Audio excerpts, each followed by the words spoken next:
दिवस है और उत्तर भारतीय हर वक्त की तरह इस वर्ष भी बड़ी हर्षोल्लास के साथ एक तिरंगे झंडे के नीचे लोकतंत्र के इस महान पर्व को मनाने के लिए एकत्रित हुए हैं। यूं तो हमारा देश बड़ी कुर्बानियां एवं संघर्षों के बाद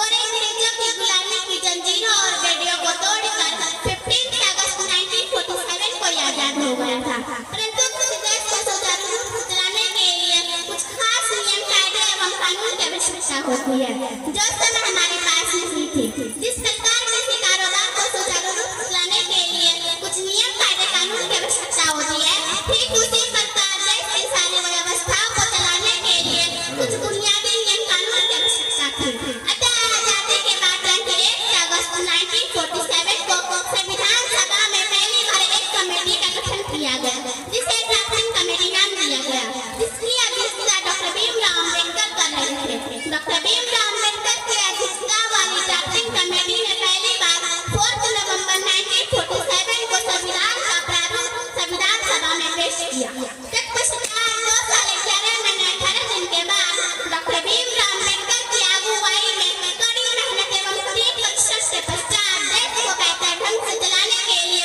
जरूरी नियमों एवं कानूनों को तैयार किया गया, जिसे हम संविधान कहते हैं। संविधान को संविधान सभा में 26 नवंबर 1949 को पारित किया गया और 26 जनवरी 1950 को संविधान को पूरी तरह से लागू किया गया, जिसके बाद हम गणतंत्र दिवस के नाम से जानते हैं। हमारा देश गणतंत्र इन 4 संस्कृतियों के साथ जड़ हुआ। अपनी